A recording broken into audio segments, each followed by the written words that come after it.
Eu tenho uma proposta para vocês. E vou dizer qual é a proposta e por que a proposta. Eu estou aqui para fazer para vocês o que geralmente se faz, que é contar sobre uma companhia que vocês ainda não viram, que vocês vão ver. Então, eu, digamos, seria a apresentadora, né? Está aqui você, está aqui a companhia, muito prazer, tal, tal. Então, eu estou aqui para isso. Eu não vou fazer isso.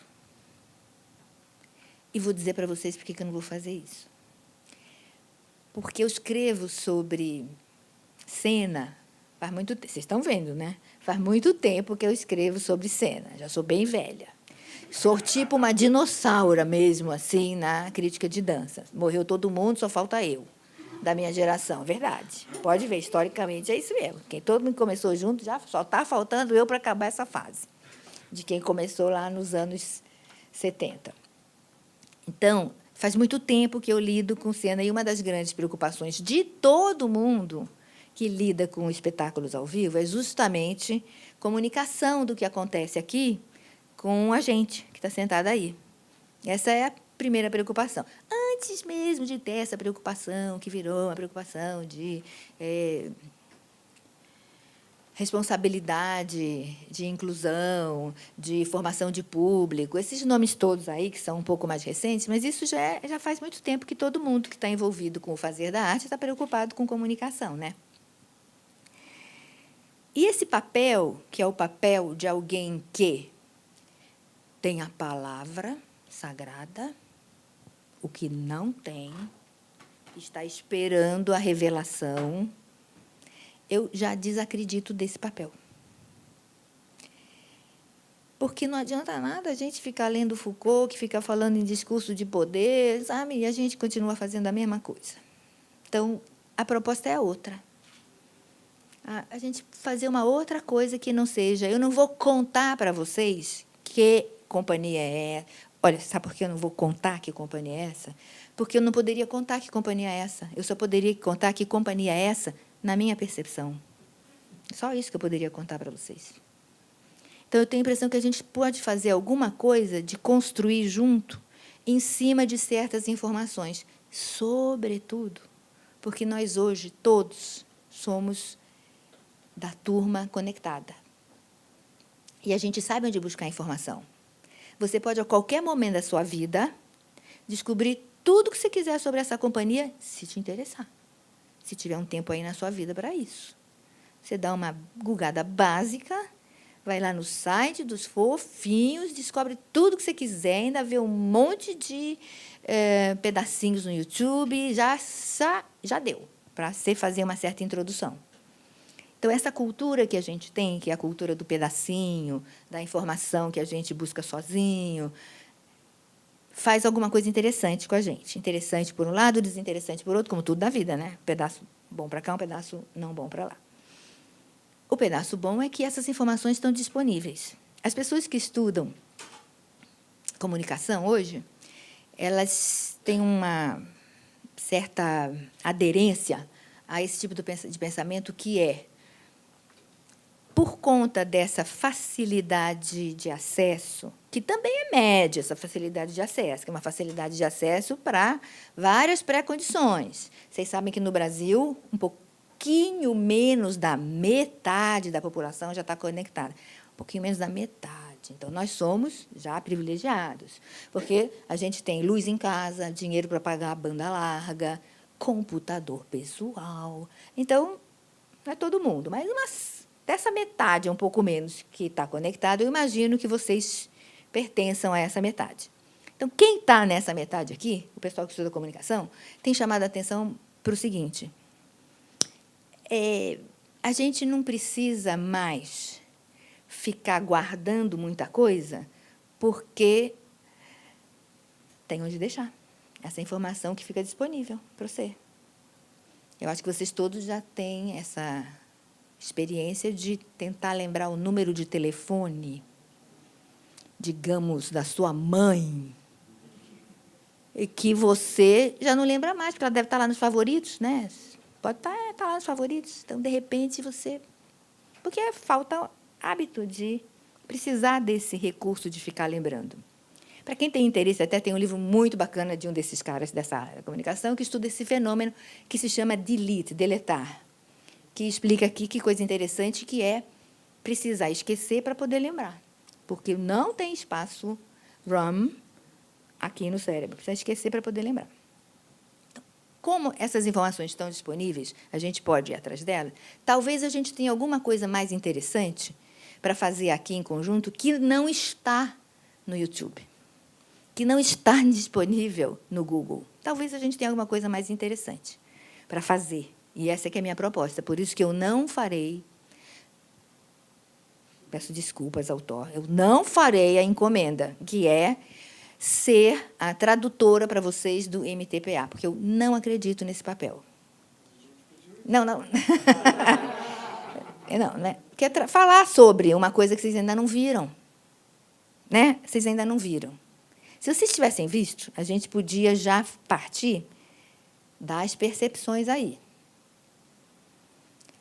Vocês ainda não viram. Vocês já viram? Vocês já conhecem a companhia? Espera só um minuto que eu quero um lenço. Alguém conhece a companhia? Alguém já viu? Não? Espera aí. Não, não vou mostrar a companhia, não. A companhia não está aqui, não. Eu quero só um lencinho. Não é pocket companhia? É. Cadê? Ah, não, está aqui sim. Peraí.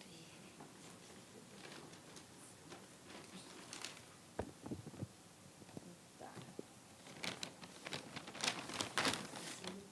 Bom, não achando meu lenço de papel, vai.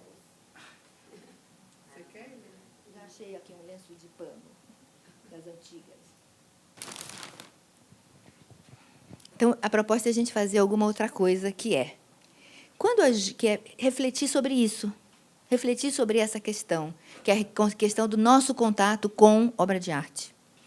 Nosso contato hoje com obra de arte, mediado por tudo isso, por todas essas informações que são disponíveis hoje. O que isso tem feito com a gente? O que está acontecendo com a gente em termos de corpo, com tanta mediação de dispositivo tecnológico ao lidar com obra de arte? Porque a proposta é a gente pensar o seguinte: não dá para a gente imaginar que a gente vê hoje nada como a gente via. Não estou falando 50 anos atrás, estou falando 5, como a gente via 5 anos atrás. A gente não vê mais do mesmo jeito. E não é porque você ficou mais esperto, porque você entrou na universidade, porque você fez pós-graduação, porque você defendeu. Não é por isso, não. É porque você está vivo. Você está vivo, você está em contato com, quer queira, quer não queira, um monte de informações que vêm de uma coisa que se chama, por falta de um nome melhor, mas esse nome é péssimo, cultura digital. Nome péssimo.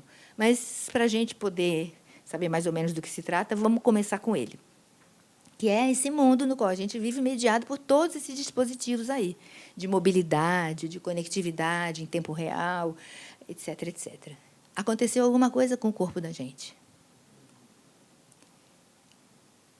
Eu estou escrevendo um artigo, estou até com um livro aqui interessante, que é, acabei de pegar, não era para mostrar para vocês, não, mas como eu peguei aqui, mostrar para vocês como tem coisa muito interessante. Esse livro aqui, por exemplo, disse assim: o software takes command. Quem manda na gente, na nossa percepção, agora, é uma coisa que chama software. Não é só ele, não, Lev-Manovich, que está escrevendo sobre isso. Montanha de gente, montanha de gente.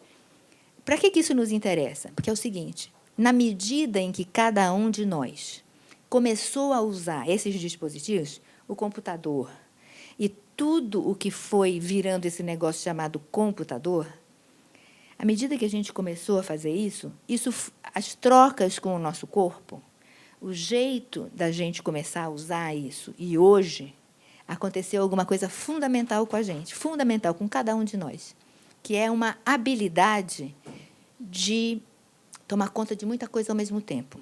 Porque eu duvido que na tela de vocês tenha uma coisa só. Conheço nenhuma, eu não conheço vocês, não conheço o computador de vocês. Duvido que, se eu abrir assim, só tem uma informação lá. Porque todos nós estamos já muito habituados a responde uma coisa aqui, manda uma mensagem e guarda isso nessa caixa aqui. A gente foi ficando craque nisso. Só que quando você vai ficando craque nisso, você não fica craque nisso na tela do computador. Você fica craque nisso.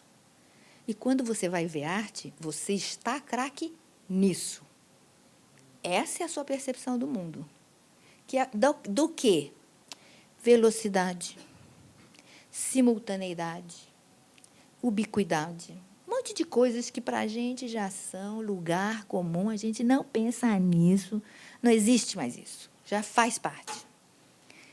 Só que como faz parte, e você não tem 2 corpinhos, um só, é com esse que você vai no museu, é com esse que você senta para ver o MTPA, é com esse que você está aí me ouvindo, é com esse que você penteia o cabelo. É com esse. Então, o que está acontecendo aí está acontecendo para todas as instâncias onde você vive. E isso tem modificado muito a nossa vida offline, a nossa vida fora do computador, a ponto de hoje ser muito difícil da gente dizer que tem uma separação entre on e offline. Muito difícil, porque os nossos comportamentos offline, no que se chamava offline antigamente, quando você não está na tela, eles são muito parecidos com os comportamentos treinados online, porque a gente fica muitas horas. E tudo que você faz muitas horas, todos os dias da sua vida, significa o quê? Treinamento. Está ali treinando. Porque a gente repete todo dia, horas e horas. Isso é igual se formar em balé clássico. Fica lá 8 anos, 6 horas por dia. Aí você diz, demora muito tempo. É formar em medicina.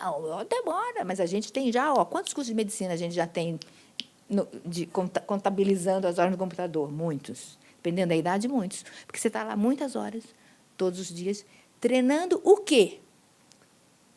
Sua cognição, seu jeito de conhecer, que não fica só restrito lá.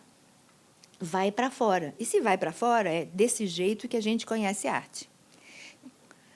Por que a gente hoje é um pouquinho mais intolerante do que era no ano passado com coisas como pessoas que falam devagar e repetem as coisas? Vai dando um negócio. Porque você não consegue o quê? Não dá para deletar. Não dá para deletar. Tudo que você não gosta na sua vida, você deleta na tela.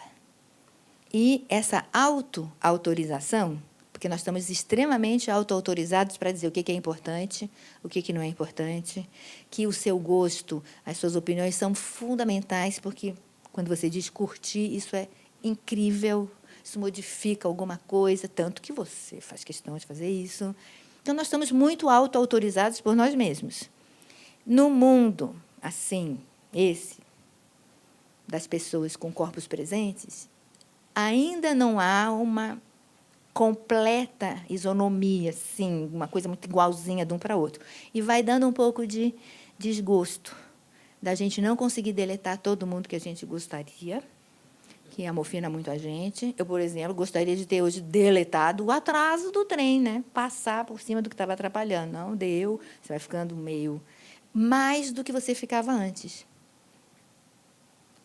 A irritação que a gente tem com aquela ligação telefônica que você diz, aí diz disca 1 para isso, disca 2 para aquilo, disca 3 para aquilo.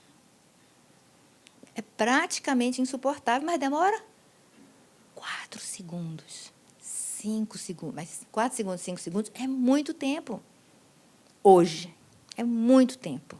Então, a gente é mais impaciente, mais intolerante, é auto-autorizado. Junta tudo isso e vamos sentar e assistir um filme do Kiarostami, que o carro vai ser em tempo real para chegar lá em cima. Em tempo real. Ele é velho, o lugar todo empreendedor, não é autobahn alemã, então vai demorar.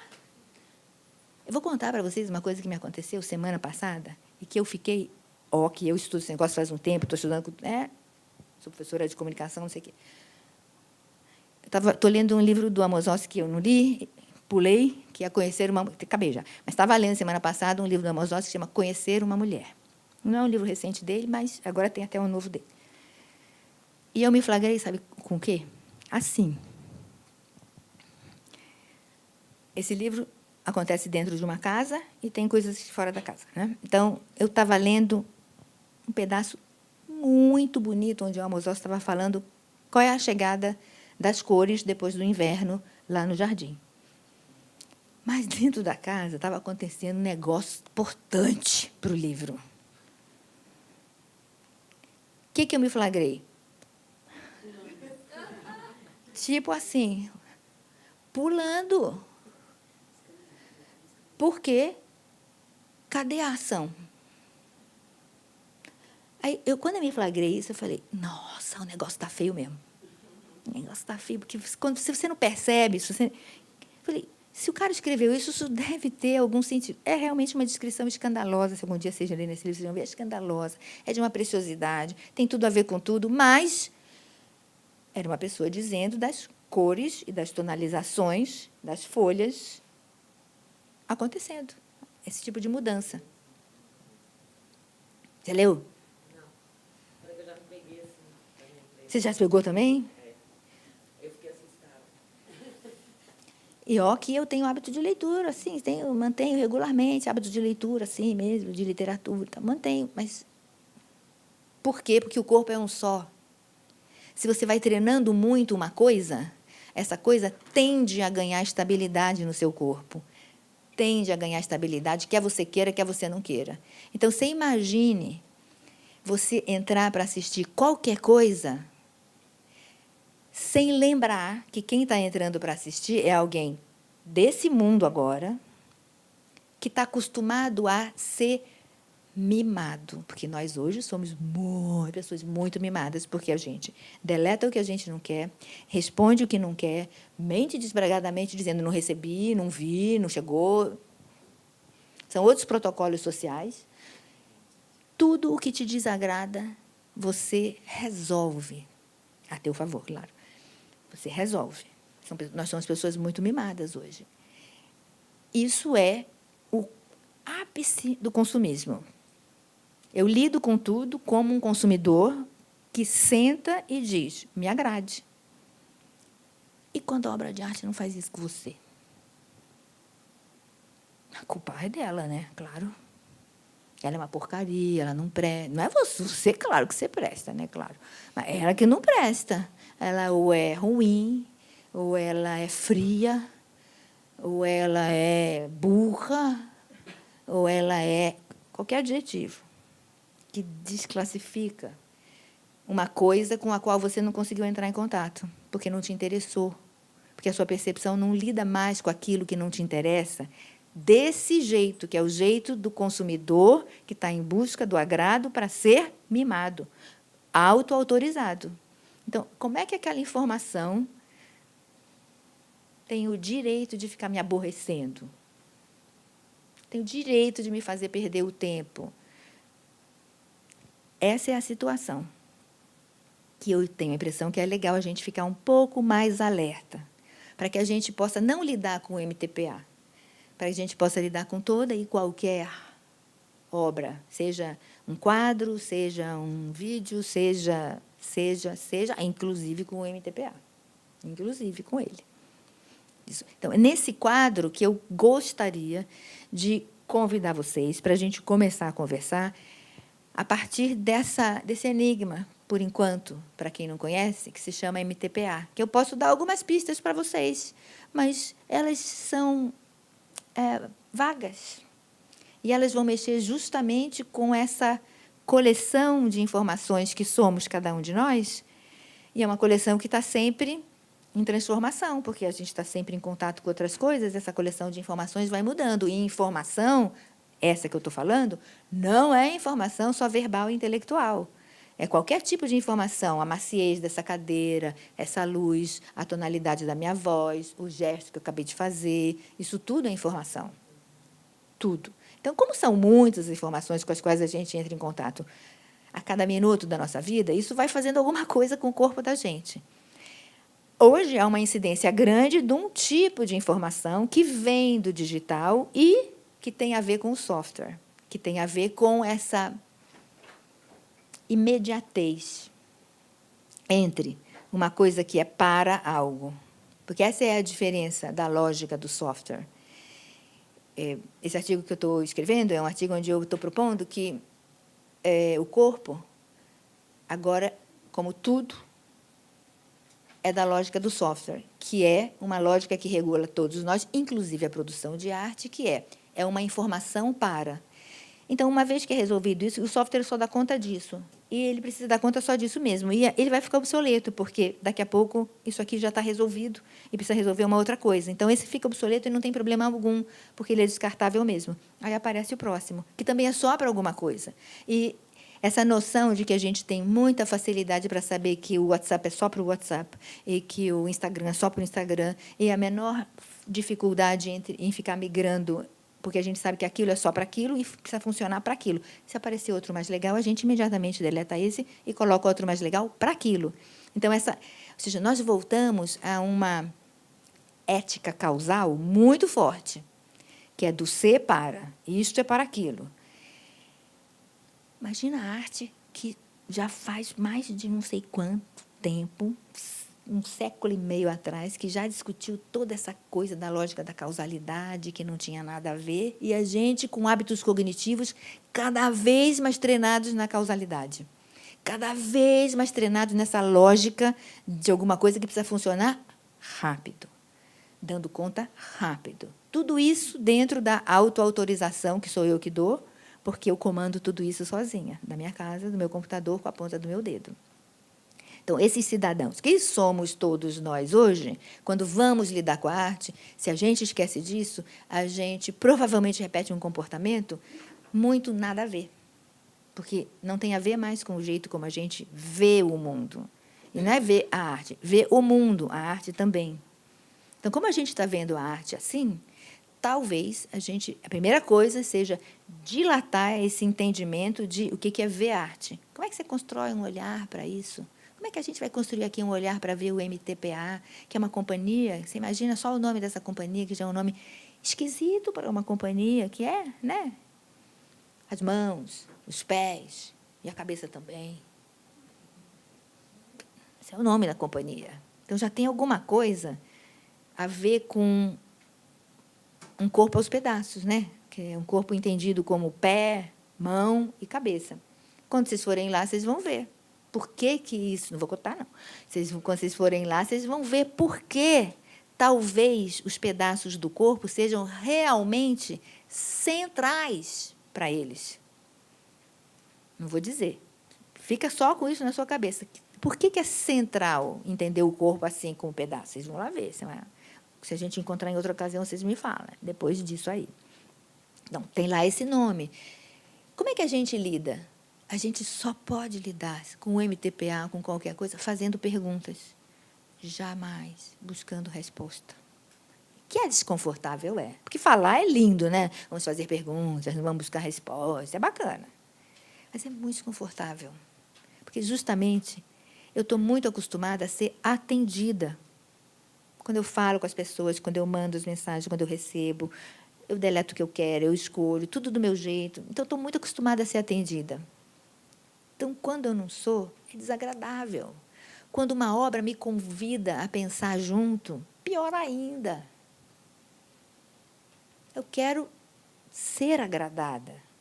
Quero ser convidada a pensar, a descobrir a questão que está ali, aprender a valorizar de acordo com o fulano, o cicrano, ler a resenha de não sei quem, autoridade, ficar autorizada por uma fala que eu já peguei em algum lugar para poder falar daquele negócio, porque agora já estou autorizada por que eu vou citar o Agamben, que eu vou citar o Deleuze, não, eu já estou autorizada porque eu entrei na turma e pronto. Talvez seja a hora da gente pensar um pouco em parar com esse negócio. Parar com isso. E dar uma pensada no lugar de que está isso? Qual a função que isso está tendo?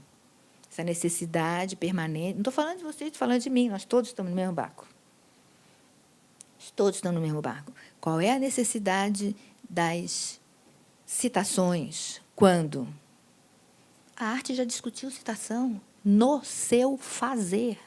Todas as linguagens já discutiram o que é citação, alegoria, referência. Todas as artes. Isso da virada do 19 para o 20, ó, que a gente já está chegando daqui a pouco no primeiro quarto do 21. E a gente ainda está atado, bem atado a isso. Então, como é que a gente está atado a um modo de pensar que aquele objeto com o qual você vai lidar, ele já deu um rolê nesse negócio aí? Vai ter um desajuste. Isso é para a gente pensar junto. E como é que você vai construir esse olhar, então, caramba? Igual você constrói qualquer olhar. Como é que você aprendeu a olhar para atravessar a Avenida Paulista? Não foi lendo o livro, não. Difícil. Se alguém te der uma bula para atravessar a Avenida Paulista, melhor não seguir, que é capaz de não chegar do outro lado. Como você fez? Como você construiu esse olhar? Olhando, né? Entrando em contato. Alguém que já tinha visto antes como é que era atravessar a Avenida Paulista, te segurar pela mão, não deixar você ir sozinho. Aí você observa. Construir o olhar para a arte, a gente vai precisar encontrar com a arte. Muitas vezes. E com a arte que a gente provavelmente não gosta, não, porque é mimado, e não entende, não, então se afasta. Por onde eu quero começar, para a gente chegar um pouquinho perto do MTPA, só chegar um pouquinho perto, é ser autorizado a construir um olhar com a voz do outro. Para poder dizer que chegou perto, para poder se sentir perto, para poder ser acolhido por quem também está interessado em chegar perto da obra. Então, esse é um dos jeitos, ficar esperto para isso, que esse talvez não seja um jeito eficiente de chegar perto da obra. E 2, tentar ver como é que faz para lidar com um tipo de arte que já discutiu na sua materialidade isso daí do que a gente ainda não se livrou. Do que é referência, da necessidade, como é que usa referência, como é que faz citação, o que é autoria, o que é compartilhamento, o que é isso. A própria o objeto do qual a gente está falando. Então, se a gente juntar essas duas pontas que parecem meio injuntáveis, talvez a gente possa ter algum caminho para chegar um pouquinho mais perto do que de construir um olhar, que nunca vai ser um olhar, vai ser o olhar possível naquela situação. Então, entender, essa necessidade de entender, regido esse verbo entender, pelo que se chama de entender em português, e não em arte, é que é o problema. O que é entender em arte? Entender no verbal, seja em português, seja em inglês, seja em chinês, seja em japonês, é uma coisa que você precisa dar o mesmo significado que eu estou dando para esse negócio aqui. Quando eu falar microfone, você, eu, ela, ele, todo mundo vai saber que é um objeto ou esse, ou que cumpre a função desse, ou parecido com esse. Então, isso é entender, arranjar o significado comum, para a gente poder se comunicar. É um negócio extraordinário no verbal. Isso é uma coisa incrível que a gente evolutivamente conseguiu fazer, a gente, estou dizendo espécie humana, conseguiu evolutivamente fazer. É um negócio extraordinário, porque você imagina a economia que é arranjar nomes que uma quantidade muito grande de usuários economiza e diz, porque senão eu teria que dizer para vocês, então, vamos pegar aquele negócio que transmite a voz e amplifica, sabe o que é? Ah, sei. Não precisa fazer 11 palavras, falar uma só e já vai todo mundo entendendo. Então, isso é uma coisa extraordinária. Mas, em arte, esse entender não dá certo. Não é esse o entender que a gente precisa. Esse entender de arranjar uma legenda, entendendo a legenda como um tradutor do significado. O que tem para entender na arte para a gente poder dizer que entendeu? Isso tudo para a gente conversar junto. E ponderar que, assim como a gente precisa ficar esperto que esse corpo já não lida da mesma maneira que lidava com qualquer informação e não vai lidar com essa informação também artística, ele talvez possa, justamente porque ele é da simultaneidade, da pluralidade, da ubiquidade, da conectividade, de tudo isso que ele é, quem sabe ele pode também agora lembrar que ele pode ter 2 tipos de entender. Um para a arte que não seja aquele que ele usa para a linguagem verbal. e que talvez isso seja uma coisa interessante, e que esse outro entender vai dar naquele outro pedaço, que é como é que constrói o olhar para a arte. Não é como é que constrói o entendimento para a arte, é como é que constrói o olhar, como é que você vai olhar para aquele negócio. A gente já aprendeu a olhar para site, a gente já aprendeu a olhar para cada coisa incrível que a gente aprendeu. A gente não sabia, a gente foi aprendendo no encontro, no exercício, na repetição.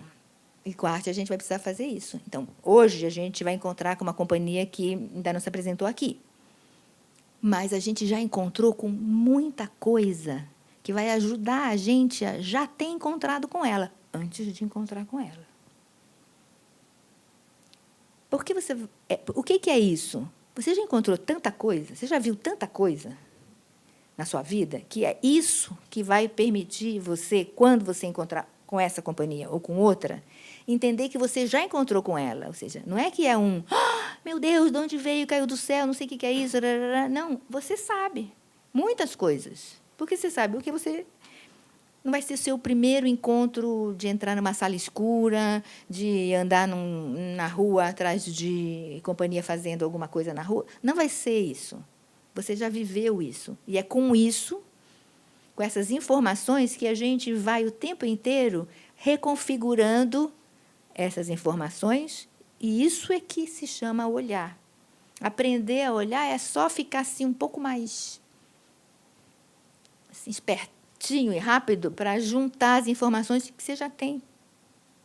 Você já tem um monte de coisa que, com elas, você caminha. O que sucede? O que sucede é que as informações elas tendem a grudar aonde elas encontram parecença. Então, é uma coisa um pouco conservadora. A gente tende a querer a informação que, na verdade, você já tem. E que você quer só reafirmar. Que esse papo que a gente é super moderno, que a gente é super disponível, aberto para tudo. A gente é muito conservador. A gente gosta muito de encontrar com aquilo que a gente já sabe, com aquilo que a gente já se sente um pouco mais confortável. E não é porque a gente é só besta, estúpido, otário, não é por isso. Um pouco, mas não é só por isso. É porque é um traço evolutivo. Por segurança, ou seja, a segurança de você estar num lugar onde você consegue decifrar os códigos, permite a sua sobrevivência nesse lugar. E isso desde que a gente tinha aqueles bichos grandes atrás da gente e precisava arranjar um lugar para ficar mais seguro. Então, a estabilidade é fundamental, sem dúvida. E, desde então, essa noção de uma informação ganhar estabilidade é central para a nossa sobrevivência. Todo mundo sabe, você chega num lugar onde você não manja os códigos, a primeira coisa que você faz é tentar identificar no ambiente alguém que manja o código, você não dá muito vexame. Você fica esperto para não sair da fila no lugar errado, ou não levantar da mesa impropriamente, ou não usar o talher que não devia. Você fica ali esperto, tentando colar de quem, para sobreviver no ambiente, para ser bem acolhido. Então, nós somos conservadores em termos evolutivos. Isso é um problema para quem trabalha com arte, especialmente hoje, né? Século XXI. É um problema, porque justamente o que a arte vem fazendo desde sempre é mexer com isso. É mexer com o que está conservado. Arranjar de outro jeito essas informações aí. Tirar dessa conserva, desde sempre. Mas a gente tem essa tendência. Então, quando a gente encontra com uma informação que não tem como grudar nas que a gente já tem, por causa desse traço evolutivo, a gente afasta dela. A gente não gosta muito dela, a gente se afasta um pouco dela. O que vai empobrecendo a gente. E a coleção vai ficando mais mirrada, vai ficando muito gorda das coisas que ela já tinha e fica mais mirrada da diversidade. E diversidade também é uma palavra bacana, a gente adora falar. É difícil por causa disso. Porque reconhecer o outro é reconhecer o que você ainda não sabe. E a gente chama de outro só uma coisa que é um pouquinho diferente. Não o que você não sabe. Esse outro da alteridade. A arte faz isso com a gente. Então, a gente vai lá assistir uma companhia, que é uma ITPA, que a gente vai encontrar várias possibilidades de chegar nela. Por quê? Porque você já viu vários espetáculos. Agora, dependendo dos espetáculos que você viu, você chega mais aqui, você chega mais ali, você chega mais ali, você fica mais para fora, você fica mais para dentro. Depende. Porque depende de onde é que vai colando as informações que a gente vai encontrar daqui a pouco com essas que nós somos agora. Isso que é construir o olhar. Saber que cada vez que a gente vai assistir um espetáculo, é essa situação que vai se dar. Uma certa coleção que vai ter algumas pontes não é uma boa palavra, algumas sintonias com o que encontra, e vai ter algumas dissintonias com o que encontra, mas mesmo as sintonias, elas não são a garantia para nenhuma espécie de entendimento. É só confiar que você vai perceber. Sua percepção vai fazer alguma coisa com aquilo. E se naquele momento não deu certo ainda de você localizar muito direitinho para colocar na gaveta muito certinha, isso não é mal, isso é bom. Isso é que vai te manter atado àquela informação. É isso que vai manter você e aquela informação vivos. Não tem nada menos produtivo do que imediatamente alguém perguntar para você, mas é dança contemporânea ou não? Aí você diz, é. Acabou o assunto. Pronto. Está resolvido a dança contemporânea. O que a gente avançou? O que a gente entendeu, desentendeu entre a gente sobre isso, sobre aquilo? Porque a gente rapidamente etiquetou, embrulhou e guardou. Na gaveta certinha. A gente é esperto, inteligente, bem informado, a gente põe na gaveta certinha. Para nada. É igual coisa que você ganha e põe na gaveta e nunca mais olha. Aquilo não prestou. Aquilo não prestou. Só vai prestar se você ficar um pouquinho incomodado e não souber onde é que você põe, porque o que menos interessa é onde você põe. Esses nomes só escondem. Eles não iluminam. Eles escondem porque a gente não precisa fazer mais nada, porque você já sabe se aquela música é de fato do Brahms ou do Handel. Mas de que período, quando, tocada por quem? Ou seja, a música mesmo, não sei nada dela.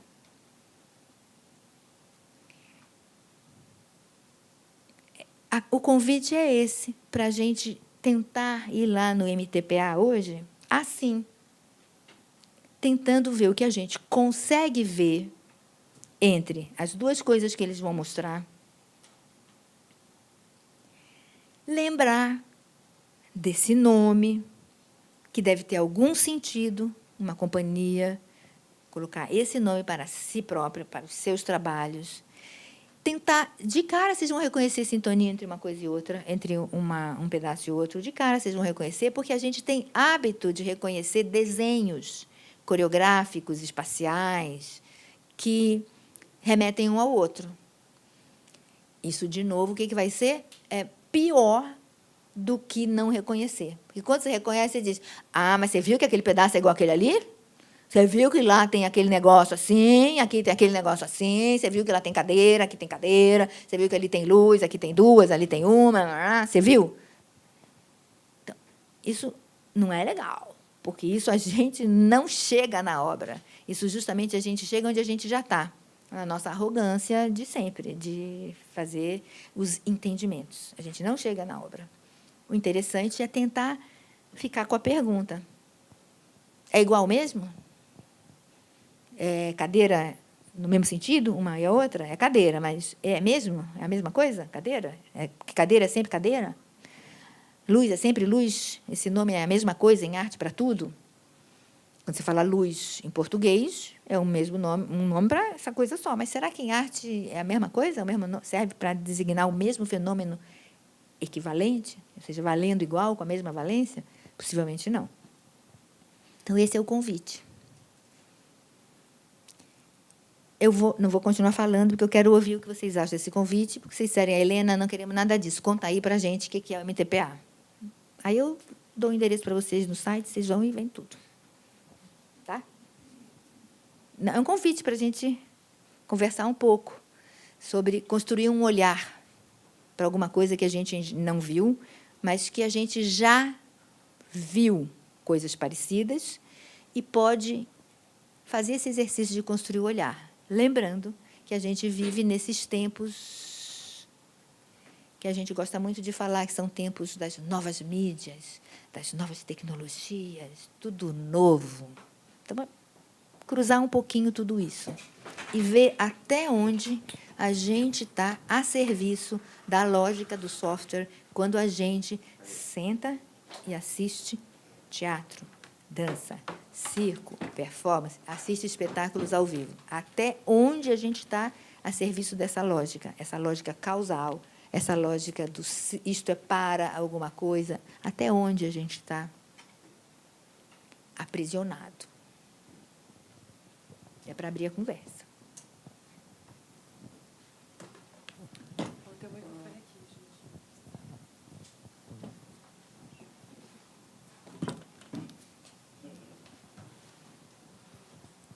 Alguém tinha pedido antes?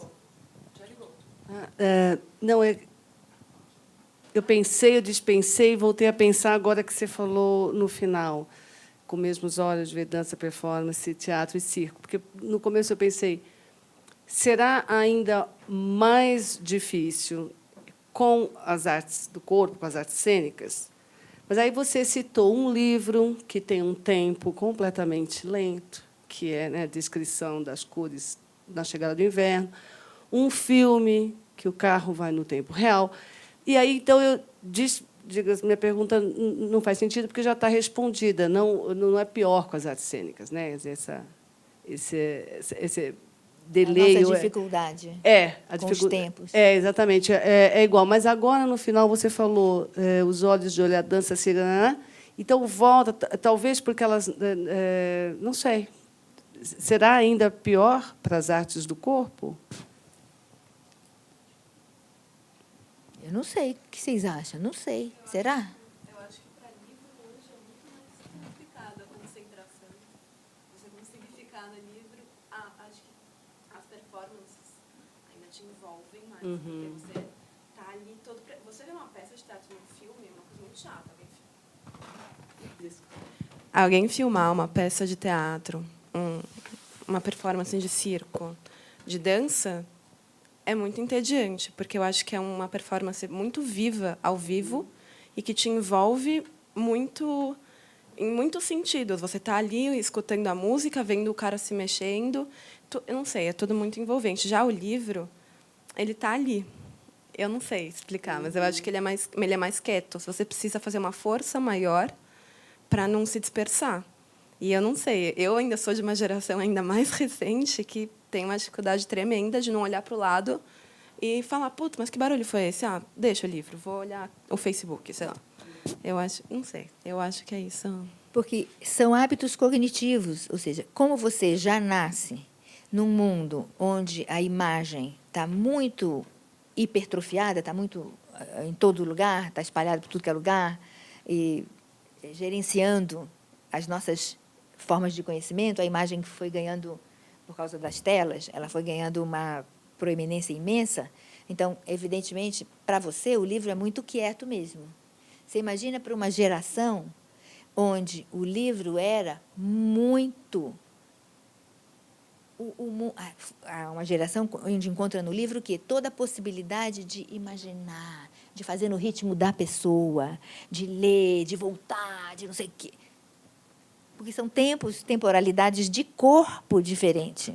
Mas todos nós, mesmo não nascidos, como você nasceu mais recentemente, como a gente gasta muitas horas fazendo a mesma atividade, que é ficar na frente da tela, a imagem foi ficando para todo mundo desse jeito. Ou seja, o deslocamento da imagem passou a ser o deslocamento, não o deslocamento da imaginação.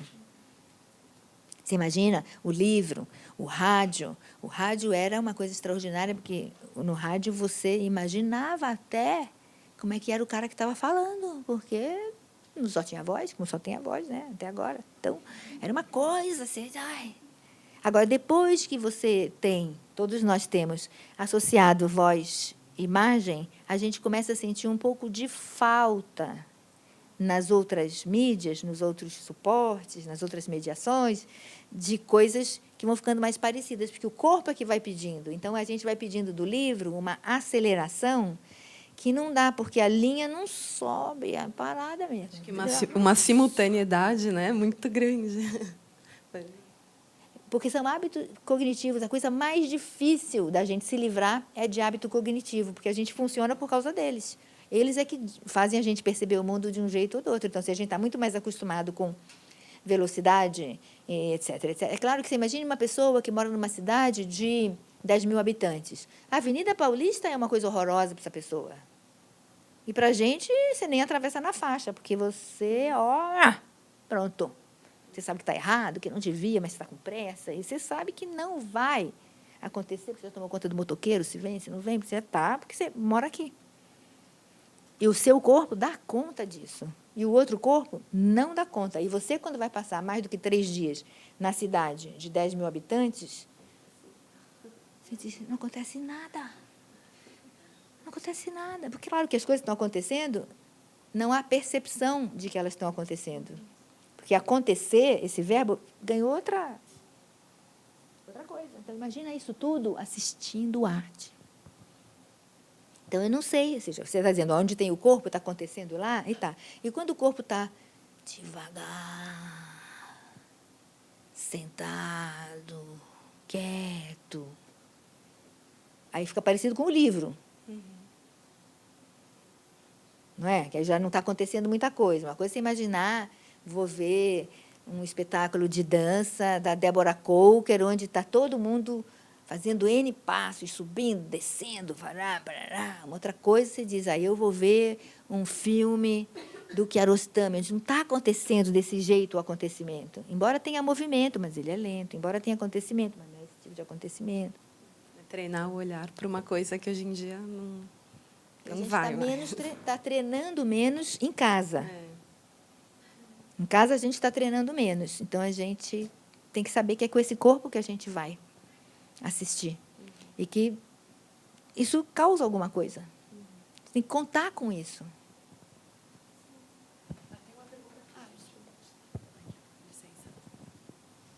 Eu passo para você depois. Boa tarde, primeiro. Boa tarde. O que eu percebo é que a forma com que a gente está ligado às coisas, né, nos leva a todo instante fazer a síntese do que a gente percebe. A nossa percepção nos leva a uma síntese.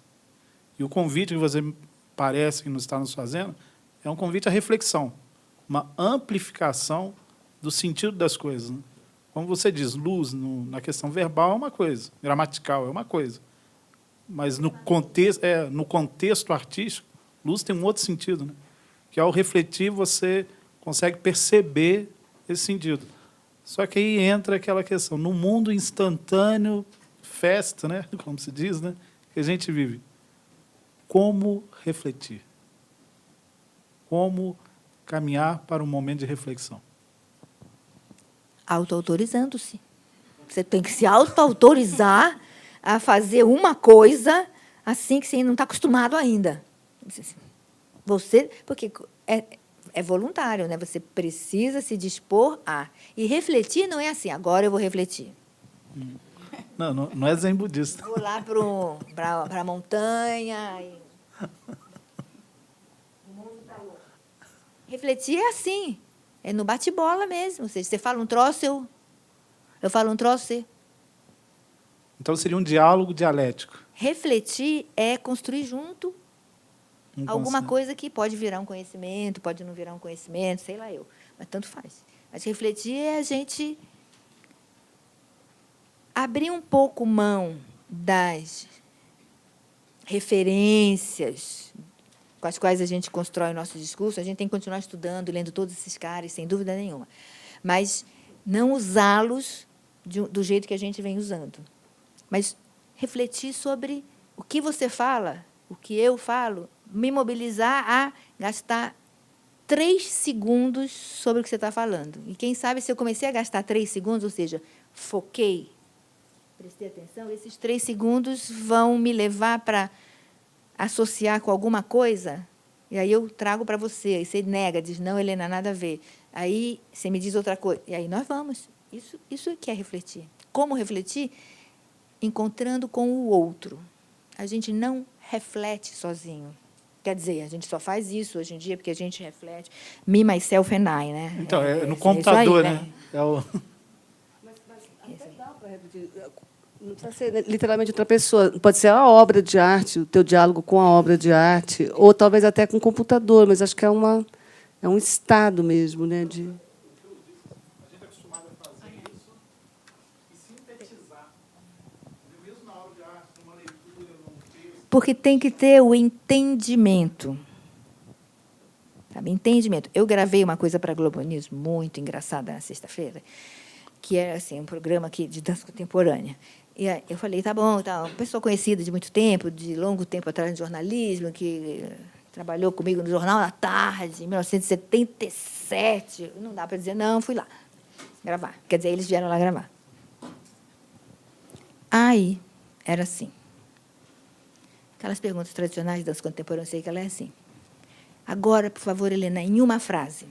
Merce Cunningham, Twyla Tharp. Não estou brincando, não estou brincando.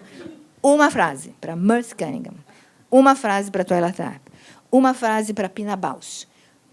E foi indo. Quando eu falei, corta aí só um pouquinho. Eu falei, é uma frase para cada um. Até onde? Nós vamos aí nessa uma frase para cada um. Aí, quando ele falou Merce Cunningham, eu falei, você quer uma frase? Merce Cunningham também. Ensinou a gente a ver tempo e espaço. Ele falou, o quê? Uma frase, né? Quer resumir o Merce Cunningham? Ensinou a gente a ver tempo e espaço. Isso significa alguma coisa para alguém, ainda mais na televisão?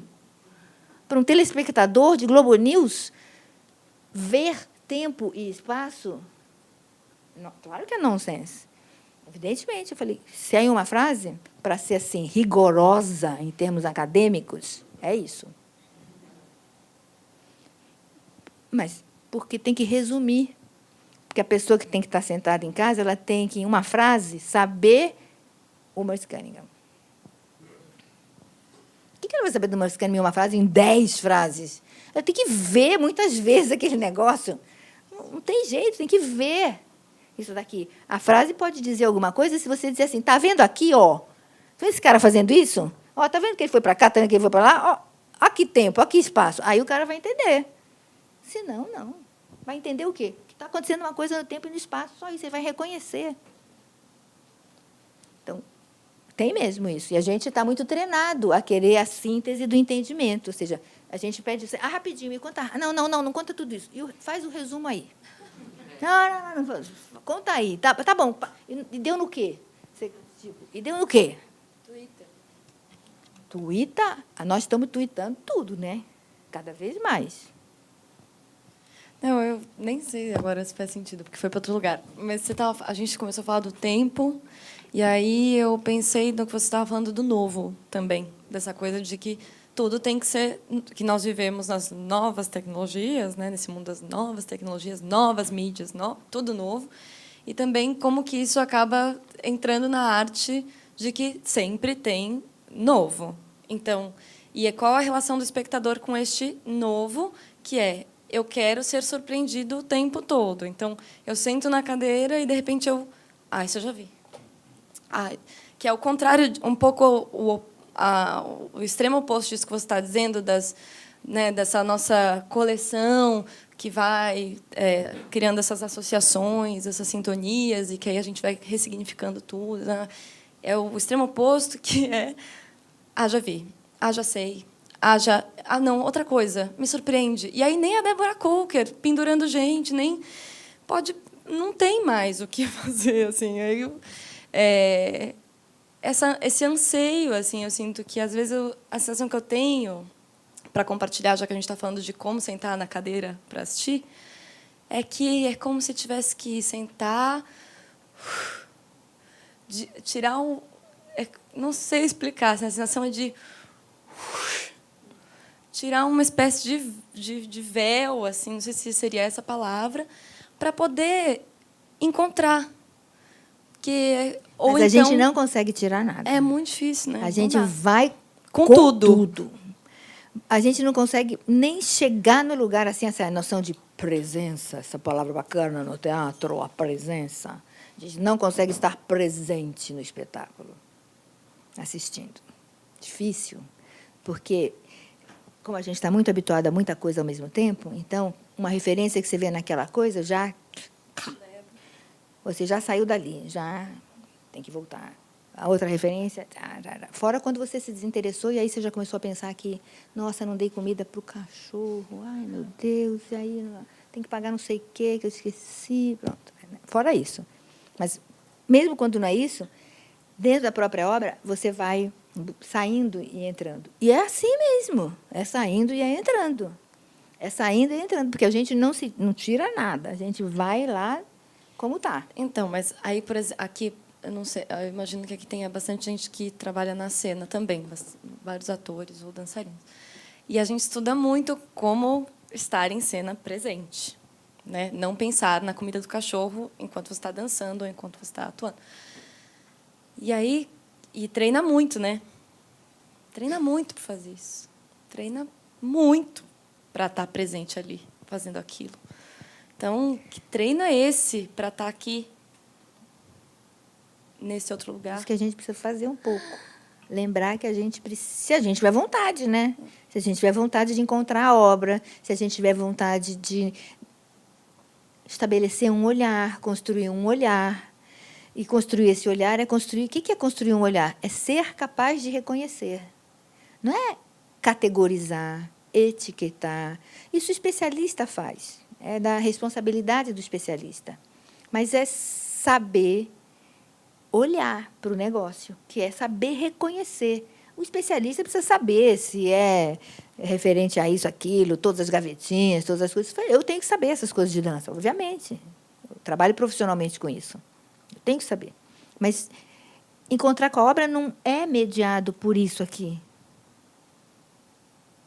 Encontrar com a obra é mediado por disponibilidade perceptiva. Isso é um encontrar com a obra, que depende de muito exercício e que depende de muito treinamento, muita vontade de continuar encontrando com a obra, de não resolver esse encontro. Esse encontro não vai se resolver. Você não vai voltar para casa, espero, você não vai voltar para casa satisfeita, porque você entendeu, arranjou uma gavetinha bacana e botou lá e nunca mais vai pensar nisso. Aprender a viver um pouquinho nesse desconforto, a gente talvez comece a encontrar com as coisas artisticamente. Porque, para encontrar com uma obra artística, a gente precisa fazer um encontro desta natureza, não de outra. Isso tem a ver com o que eu não faço mais. Eu não acredito que falar sobre a obra ajuda a encontrar com a obra. Tem que falar com a obra para encontrar a obra. Você tem que arranjar uma coisa que esteja com a obra para poder encontrar com ela e ajudar outras pessoas a encontrarem. Falar sobre esse discurso de poder que a gente está acostumado e que faz muito bem, porque aí você só aprende mesmo a fazer isso, vai ficando cada vez mais especialista e tudo certo. Mas não é tudo certo, porque não construiu plateia, porque não ajudou ninguém, porque, senão, estava tudo bombando de gente em todos os lugares, porque esse negócio de ficar prestando atenção, como é que faz para trazer o público, pode ser que seja novo para alguém aqui que tenha 25 anos, mas para quem tem 64 como eu, é uma preocupação desde sempre. E essa coisa de botar crítico para convidar crítico para falar antes, depois, fazer seminário, fazer workshop antes, depois, tudo foi tentado. Levar à escola, despejar aqueles ônibus de crianças e destirar e trazer. Possivelmente, essas metodologias, como elas não deram certo ao longo de décadas, porque teria que ter dado, não, em 5 minutos não dá certo, mas em 30 anos tinha que ter dado. Não deu. Provavelmente não são as metodologias adequadas. Provavelmente não são. Não construíram o olhar. Porque é tudo sobre. Agora, então, na época do consumo, é sobre. Vai ver agora isso, vai ver agora isso, vai ver agora isso. Vai ticando. Sabe essa obrigação que a gente tem? Terminar a semana com o guia, tendo visto muita coisa do que estava lá escrito, para você poder dizer para os seus amigos, não, eu vi, eu vi. Isso é uma baita obrigação. Tem que ticar muita coisa ali no guia. Senão está mal isso naquela semana. Mal. Tem que se justificar. Tem que explicar porque não foi. Isso tudo faz parte do mesmo bololô. Que talvez seja legal só refletir. Como ele chamou a atenção, só refletir. E para refletir é só assim. E aí a gente pode até voltar para o português, né, para saber refletir sem ser pelo a imagem que é devolvida. Né? Não vi com essa coisa do português de refletir, que é uma imagem que é devolvida. Pensar uma outra coisa. O que é essa reflexão da qual a gente quer? A imagem devolvida é o que a gente tem feito. Não deu certo. Possivelmente não foi uma boa reflexão efetiva, sei lá eu que classificação.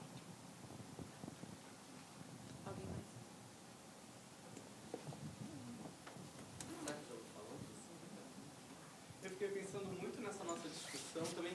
Que espaço é esse que coloca a gente em mediação, né? Valeu, obrigado.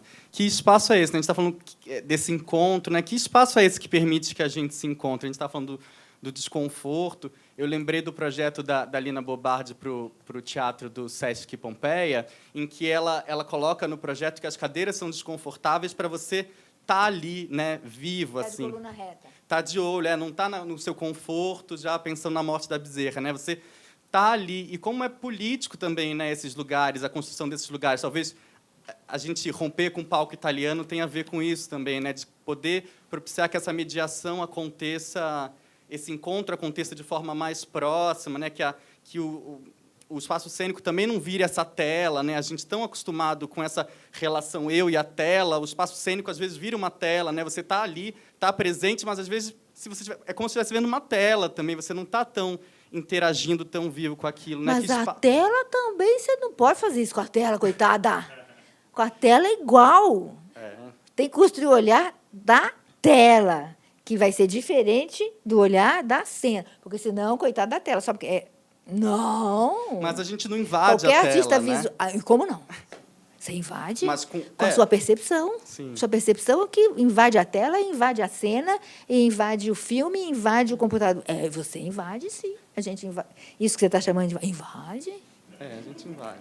Mas você falou, né, que tinha um outro corpo por causa desse software, ele constrói um outro corpo. O que ele está dizendo é que você também pode ter um outro corpo no teatro, né? Assim, no teatro você tem um outro corpo. Vendo uma exposição, você tem um outro corpo. Indo ao cinema, você tem outro corpo. Digitando, dependendo do que você está digitando, também. Claro, isso sim, mas você não pode dizer que só no ao vivo é que a gente invade, troca, se comunica, não sei o quê. Isso não. Não, com certeza. Mas... É que é diferente em cada mídia dessas, mas também tem. Mas também como que a gente ainda está numa relação, às vezes, distante, né? Que o espaço construído para esses encontros ainda distancia a gente, né? Esse espaço que a gente está agora, arquitetonicamente, culturalmente também a gente aceita se colocar nesse espaço. A gente aqui, eu de costas para várias pessoas, né? Como o tempo inteiro a gente está sendo formatado por isso e também até que ponto a discussão cênica não tem que ir para esse lugar, né? De transferir esses corpos, esses olhares, essas maneiras de interagir, né? Eu acho que tem criadores que vão criar ou recriar a partir desse espaço. Mas ontem, por exemplo, não sei quem viu a abertura no Auditório Ibirapuera, é palco italiano, começa com teatro realista e dá a volta na relação frontal, começando com teatro. Quando começou, que eu vi mesa, cadeira, cama, eu falei, socorro. É como eu sei quem é o curador, como eu sei onde eu estou metida, eu digo, esse negócio vai mudar, porque é teatro que abre e fecha a porta. Sabe quando a gente brinca? Não me chama para teatro que abre e fecha a porta? Quando você entra, assim, você fala, teatro que abre e fecha a porta. A mesa, a cadeira, o sofá, não sei o que lá, realista, e blá. Na relação frontal de palco italiano, começando com teatro realista, ele virou o jogo. Mas eu entendo o que você diz, porque formato é complicado. Mas eu acho que tem criador que vai romper a forma e tem outros que, naquela forma, reconstrói também, me parece. Mas é que eu acho que hoje é uma minoria que se sente bem fazendo isso que está falando. Porra, estou de costas, deixa eu virar assim. as pessoas se sentem desconfortáveis. Eu fui no teatro outro dia com um amigo, ele falou, não vamos sentar na primeira fileira, eu me sinto... Vai que alguém me chama no palco, sabe, essas coisas. Aí volta no conforto, né? Mas No é o conservador, conforto, eu é a quero só olhar aqui. privacidade. Então, não sei. Eu acho que as pessoas têm esse egoísmo, talvez, de participar, de se entregar. A maioria quer ficar ali, de espectador, e olhe lá. Então, acho que a arte amedronta essas pessoas que da geração internet. Não sei. Perigoso isso. A arte amedronta a geração internet. Já fiquei assim. Porque porque quer ser agradado, não quer sair da sua zona de conforto. Exatamente, porque hoje você não quer ser incomodado, você quer estar lá fazendo o que você está afim, curtindo o que você quer e deletando o que você não quer. Então, se você vai no teatro hoje, para muitos dos meus amigos que não são do meio, não é confortável porque você está sujeito a isso. O cinema ainda está, beleza. Mas posso dizer, não é exclusivo dos seus amigos nem de hoje. Numa outra geração, isso estaria dito em outras palavrinhas, mas estaria dito assim: eu trabalhei o dia inteiro e vou para o teatro para dar risada. É uma outra geração. Né?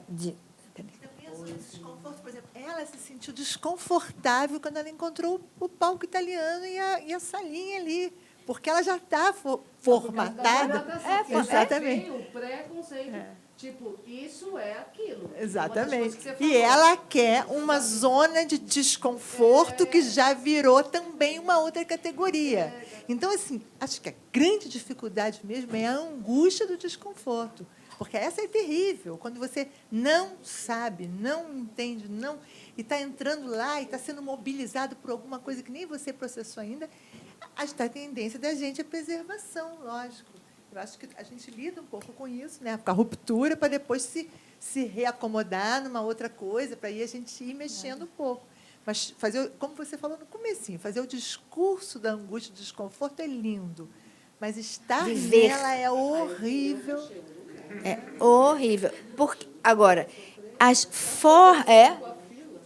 e as formas, elas vão ganhando estabilidade. Então, a forma do contemporâneo transgressor ganhou uma estabilidade que, para quem veio acompanhando, é total zona de conforto e não opera mais o que devia operar na gente. A gente já viu tanto, vê tantas vezes, dá tanto que virou, me agrada que eu gosto. E se não tiver, vou embora. Sabe? É uma coisa representacionalista. Socorro! Percebe? Virou, tanto faz. Dizer não vou ou vou. É o mesmo princípio de conforto. De conforto. Disso. Mesmo procurando... Estou aqui para consumir.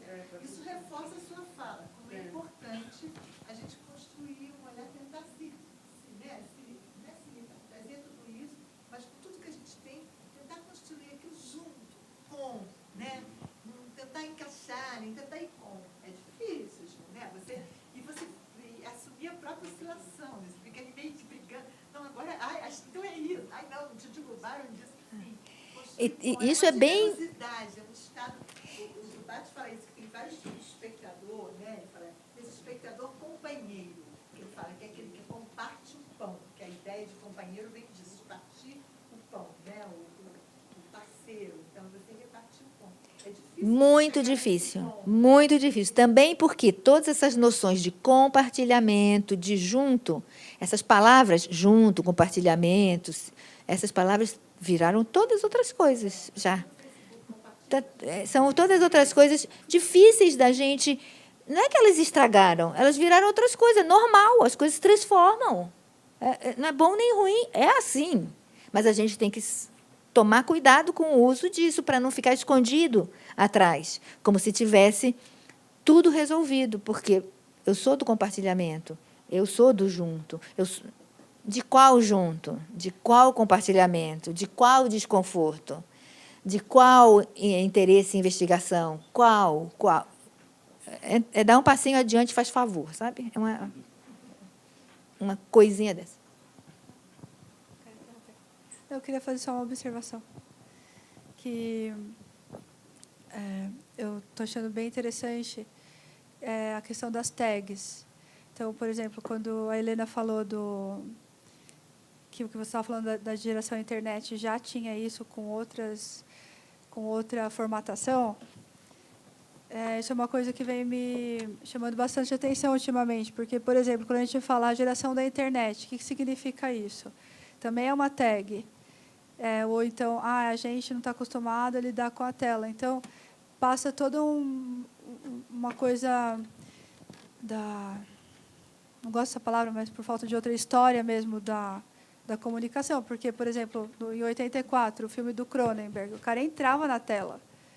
Ou então, geração internet. O que é? Desde 72, que tinha os militares? Ou em 92, quando inventaram o e-mail? Ou só porque Facebook agora é geração internet? O que é ser geração internet? Se isso já não fecha também. Então, eu fiquei pensando que talvez uma maneira de desviar para não se sentir parte justamente desse agente, se perguntar sobre as tags, né? Tipo, tal da tag, assim. As gavetinhas, para quem, né? Aquelas coisas que a gente falou no início. As etiquetinhas, as gavetinhas. As etiquetinhas, as gavetinhas. As categorias, que ao invés da gente ficar acalmado dentro disso, a gente continua a perguntar. A gente não ficar acalmado, isso não acalma, isso não constrói o olhar da gente. Isso evita que a gente faça a próxima pergunta. Você não faz a próxima pergunta, você já classificou e ficou sossegado. Claro que classificar também faz parte dos traços evolutivos, porque é muito legal você poder organizar e classificar, porque também economiza bastante tempo. Imagina se na sua casa você não tivesse uma coisa organizada em termos espaciais e um dia o garfo está na gaveta do banheiro, outro dia o garfo está lá na área de serviço, outro dia está lá na sua cama. É legal que está organizado, porque essas classificações poupam o tempo da gente, é ótimo. Mas também poupam o tempo, mas a gente precisa saber o que a gente vai fazer com o tempo que a classificação poupou para fazer alguma coisa pelo conhecimento, fazer alguma coisa outra pelo conhecimento. Porque a proposta vamos lembrar que construir o olhar é isso mesmo. É construir, dá trabalho, não está pronto, não vai vir numa frase, como o moço da Globo News, sabe? Não vai vir numa frase. É impossível. Por mais incrível que seja a pessoa que vai resumir, como o menino estava interessado para você, não vai vir, porque isso vai ser mais uma citação. Citação no seguinte sentido, de copy-paste. Vai lá, recorta e cola. Só aquele pedacinho do livro. Não leu nem um pouquinho antes, nem um pouquinho depois. Só aquele pedaço. Não resolve, não. Isso que a gente precisa resolver, que é construir o olhar. Por isso que não resolveria eu dizer para vocês o que é o MTPA, porque não existe isso, o que é o MTPA. O que existe é uma experiência para a qual a gente precisa se abrir, sabendo que a sua coleção de informações vai lidar com isso. Por mais rica que ela seja, ela é precária. Por mais pobre que ela seja, ela é suficiente para você começar a lidar. Tanto faz de um lado, tanto faz do outro. É suficiente para você começar a lidar e é pouco para você dizer que já entendeu. Isso que é por aí que a gente precisa caminhar, porque a gente vai buscar o que a gente já sabe, não é o que a gente não sabe. Porque encontrar o que não sabe, você precisa primeiro reconhecer que você não sabe. Para ter encontro, você tem que saber com o que você está encontrando. Se você não reconhece o que você não sabe, como é que você vai encontrar? Você não dá leitura para aquilo do que você não sabe. É bem difícil, mas para construir o olhar... Ai, que bacana! Não, mas eu gostei. Aqui, bem legal. Isso é bem, bem delicado, mas é talvez uma militância que eu faço já há um tempo, porque eu só penso que a única coisa que alguém na minha posição pode fazer é passar essa bola para vocês. Passar essa bola para quem quiser continuar passando essa bola adiante. De não ficar colocando as legendas nas coisas. E buscar construir o olhar. e construir o olhar junto com o outro, dando trabalho em zona de desconforto, buscando reconhecer o que ainda não sabe. Só passar essa bola. Eu tenho a impressão que, se, como toda militante, a gente acredita que o negócio, se vai crescendo, crescendo, vai melhorando, vai se transformando, vai acontecendo alguma coisa. Eu estou nessa. Por isso que eu convidei vocês para essa proposta de pensar junto alguma coisa com relação a esse negócio que chama arte, encontro com a arte, essa coisa que chama espectador, obra. E o espaço arquitetônico, claro que é fundamental para a construção do olhar. Você vê de perto, você vê uma coisa, você vê de longe, você vê outra coisa. Você vê com essa angulação, você vê uma coisa. Se eu te olhar daqui, é uma outra pessoa que eu estou vendo, porque eu não estava vendo esse pedaço do seu rosto. Eu já estou vendo outra pessoa. Então, isso tudo faz parte, claro. Mas isso também já foi discutido por obras de arte. Tudo isso, a própria Toila Tarp, que eu falei para vocês aqui, que eu tinha que falar 3 palavras sobre a pobre coitada, nos anos 80, final dos anos 80, ela fez uma obra que o palco tinha 2 paredes no meio. Você sentava, não dava para ver o que está acontecendo, tem uma parede, não dá para ver o que está acontecendo do lado de lá. Já era uma discussão disso. Sentar, assistir, mas o que você está vendo? O que você está perdendo? Mas aí depois você pergunta, não precisa ter uma parede. Quando você está prestando muita atenção numa coisa, perdeu o Playboy. Não viu esse pedaço aqui todo, que também aconteceram coisas aqui. Nosso olhar está editando o tempo inteiro. Às vezes, um artista escancara para você isso. Mas a gente já está fazendo isso.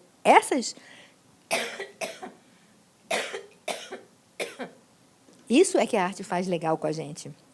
Escancara umas coisas. Mas a gente tem que estar lá. Claro que metade do teatro vai embora com ódio. Irritar, claro, porque também tem direito. Vem aqui, essa desgraçada faz um negócio desse, não dá para ver nada. A pessoa levanta, quer o dinheiro de volta. A gente sabe disso. Mas, Helena, nesse caso, por exemplo, quando você vai assistir um espetáculo desse, você leu em algum local, te despertou interesse, e por isso que você vai. Provavelmente essa arquitetura, ela já está definida, ela já está falando que vai acontecer isso.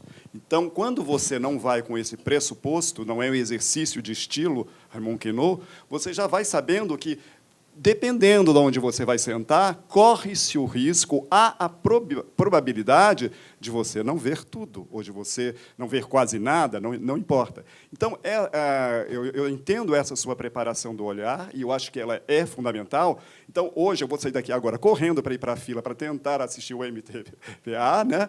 E aí eu procurei na internet, eu li o programa, eu vi outras coisas, e isso já me ajuda. Claro que isso não me dá um arcabouço total daquilo que eu vou ver, mas que ela ajuda, ajuda. Então, essa preparação, essa pedagogia do espectador, eu não sei o que a gente pode chamar, ela acaba interferindo, sim, e, de certa forma, a mim me auxilia.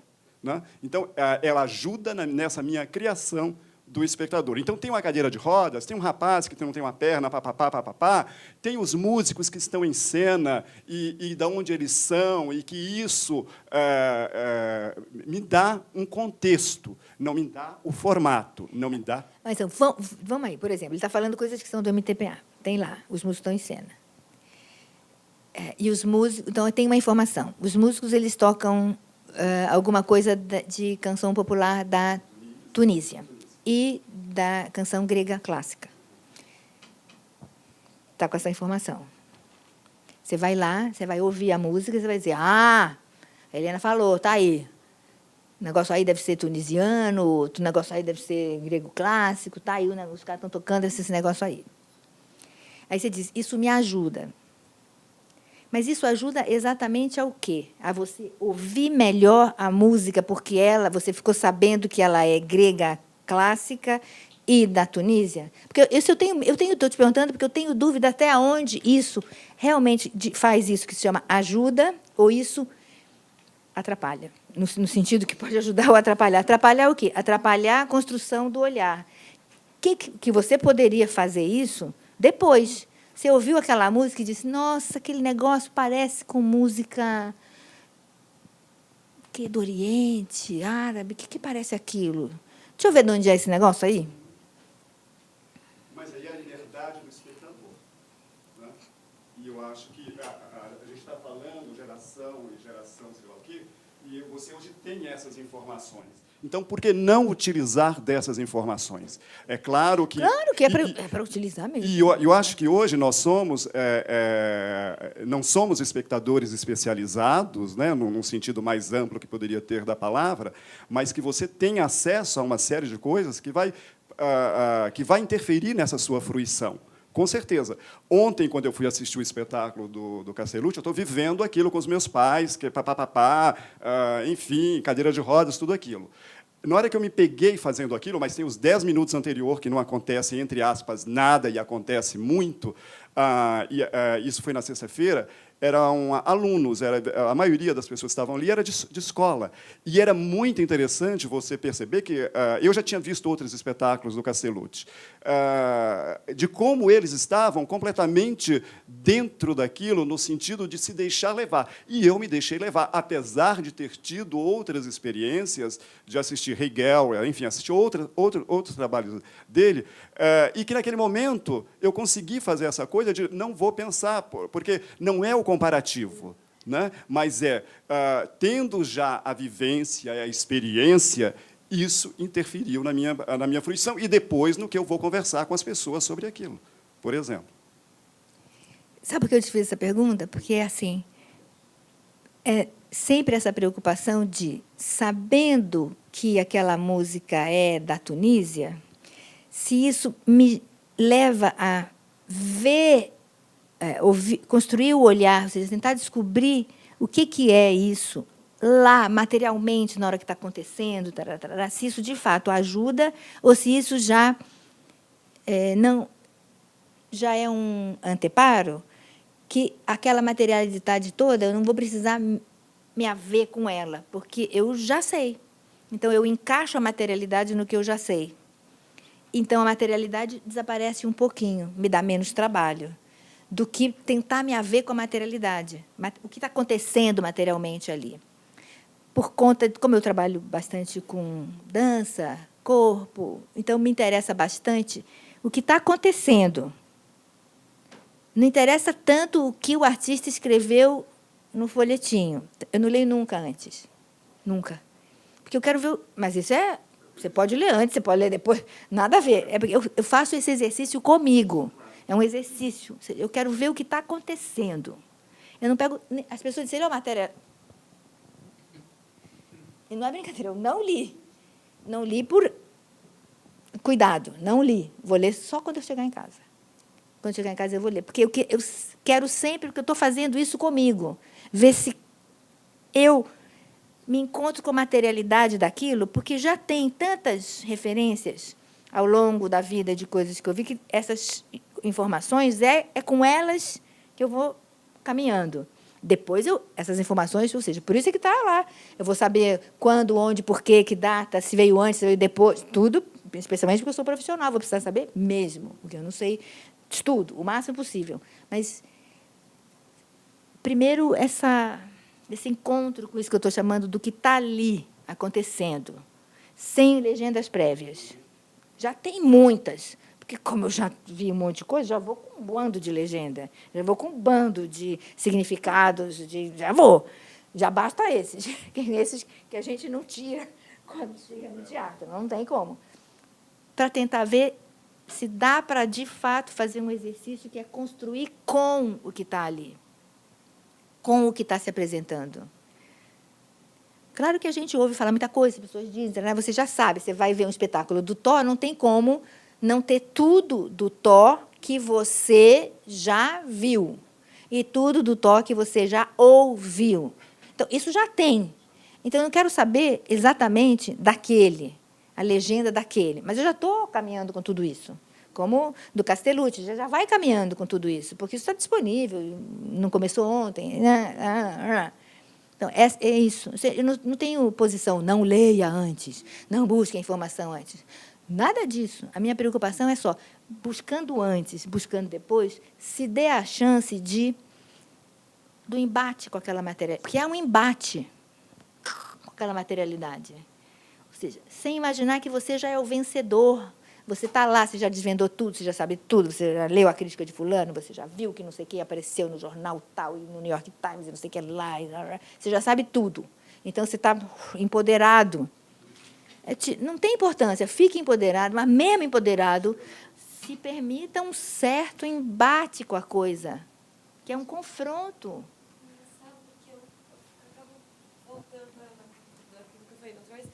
Que é um verdadeiro paralelo com o outro lado, com quem vai para a cena, que é a sensação que eu tenho, não sei a de vocês, que é toda vez que eu vou para a cena, mesmo que eu vou fazer a mesma coisa, o mesmo trabalho, sempre tem esse frescor, como se fosse a primeira, porque é sempre né?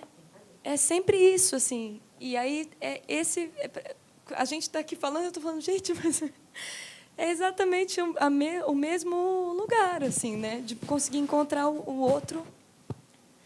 É que a gente treina mais em cena, mas eu acho que se a gente já treinou tanto para... Eu não estou falando do público que não é o público que faz, né? Estou falando do público que faz. A gente já faz ali, né? Então, para fazer aqui, acho que é mais fácil. Tomara.